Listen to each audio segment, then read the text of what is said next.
cafe later in our rooms." It was a little too impudent. Philip replied, "I should like to see you now, please, in my room, as I have come all the way on business." He heard Miss Abbott gasp. Signor Carella, who was lighting a rank cigar, had not understood. It was as he expected. When he was alone with Lilia he lost all nervousness. The remembrance of his long intellectual supremacy strengthened him, and he began volubly. "My dear Lilia, don't let's have a scene. Before I arrived I thought I might have to question you. It is unnecessary. I know everything. Miss Abbott has told me a certain amount, and the rest I see for myself." "See for yourself?" she exclaimed, and he remembered afterwards that she had flushed crimson. "That he is probably a ruffian and certainly a cad." "There are no cads in Italy," she said quickly. He was taken aback. It was one of his own remarks. And she further upset him by adding, "He is the son of a dentist. Why not?" "Thank you for the information. I know everything, as I told you before. I am also aware of the social position of an Italian who pulls teeth in a minute provincial town." He was not aware of it, but he ventured to conclude that it was pretty low. Nor did Lilia contradict him. But she was sharp enough to say, "Indeed, Philip, you surprise me. I understood you went in for equality and so on." "And I understood that Signor Carella was a member of the Italian nobility." "Well, we put it like that in the telegram, so as not to shock dear Mrs. Herriton. But it is true. He is a younger branch. Of course families ramify, just as in yours there is your cousin Joseph."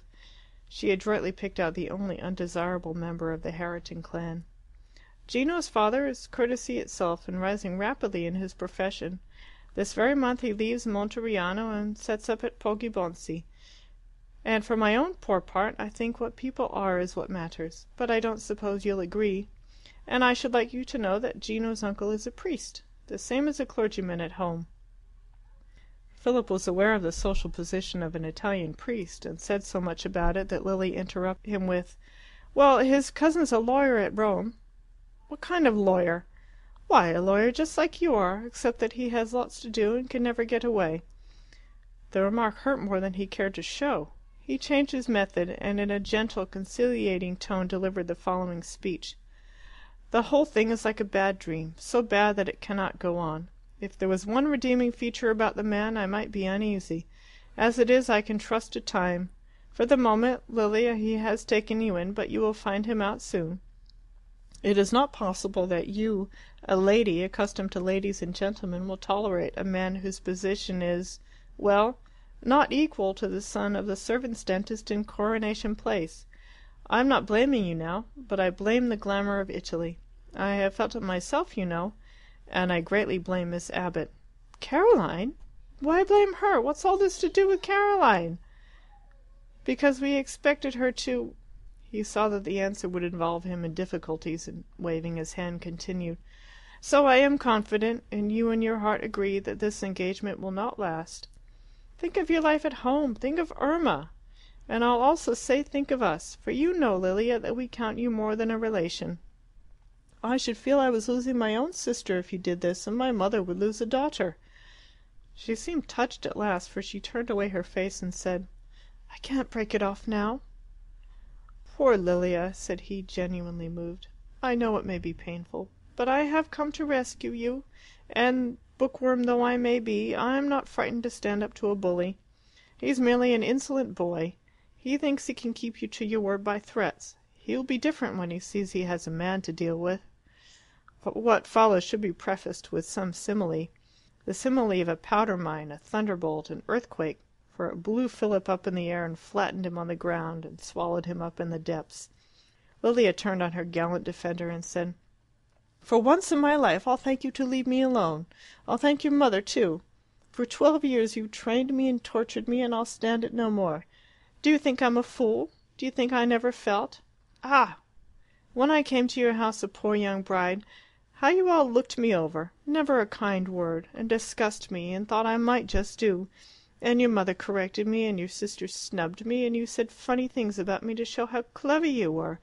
And when Charles died, I was still to run in strings for the honour of your beastly family, and I was to be cooped up at Sawston and learn to keep house, and all my chances spoilt of marrying again. No, thank you. No, thank you. Bully? Insolent boy? Who is that, pray, but you? But thank goodness I can stand up against the world now, for I found Gino, and this time I marry for love." The coarseness and truth of her attack alike overwhelmed him. But her supreme insolence found him words, and he too burst forth. "Yes, and I forbid you to do it. You despise me, perhaps, and think I'm feeble. But you're mistaken. You are ungrateful and impertinent and contemptible, but I will save you in order to save Irma and our name. There is going to be such a row in this town that you and he'll be sorry you came to it. I shall shrink from nothing, for my blood is up.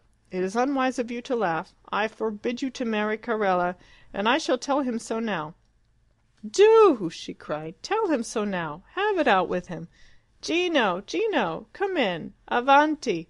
Fra Filippo forbids the banns." Gino appeared so quickly that he must have been listening outside the door. "Fra Filippo's blood's up. He shrinks from nothing. Oh, take care he doesn't hurt you!" She swayed about in vulgar imitation of Philip's walk, and then with a proud glance at the square shoulders of her betrothed, flounced out of the room. Did she intend them to fight?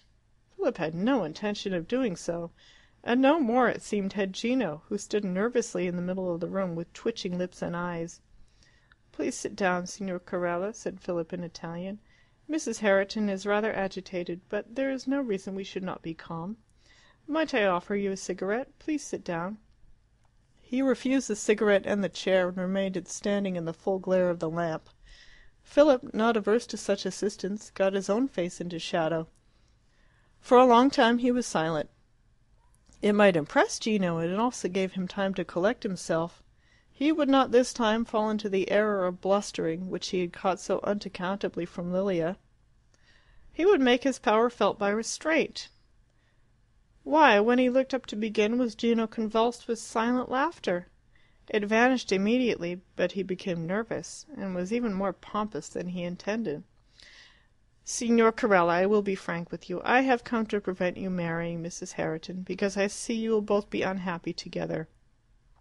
She is English, you are Italian. She is accustomed to one thing, you to another. And, pardon me if I say it, she is rich and you are poor." "I'm not marrying her because she is rich," was the sulky reply. "I never suggested that for a moment," said Philip courteously. "You are honourable, I am sure, but are you wise? And let me remind you that we want her with us at home. Her little daughter will be motherless. Our home will be broken up. If you grant my request, we will earn our thanks. You will not be without a reward for your disappointment." "Reward? What reward?" He bent over the back of a chair and looked earnestly at Philip. They were coming to terms pretty quickly. Poor Lilia! Philip said slowly, "What about 1,000 lire?" His soul went forth into one exclamation, and then he was silent, with gaping lips. Philip would have given double. He had expected a bargain. "You can have them tonight." He found words and said, "It is too late." "But why?" "Because." His voice broke. Philip watched his face, a face without refinement perhaps, but not without expression, watched it quiver and reform and dissolve from emotion into emotion. There was avarice at one moment, and insolence, and politeness, and stupidity, and cunning, and let us hope that sometimes there was love. But gradually one emotion dominated, the most unexpected of all, for his chest began to heave and his eyes to wink and his mouth to twitch, and suddenly he stood erect and roared forth his whole being in one tremendous laugh. Philip sprang up, and Gino, who had flung wide his arms to let the glorious creature go, took him by the shoulders and shook him, and said, "Because we are married, married, married, as soon as I knew you were coming. There was no time to tell you. Oh, oh, you have come all the way for nothing. Oh, and oh, your generosity." Suddenly he became grave and said, "Please pardon me. I am rude. I am no better than a peasant, and I—" Here he saw Philip's face, and it was too much for him. He gasped and exploded and crammed his hands into his mouth and spat them out in another explosion, and gave Philip an aimless push which toppled him onto the bed.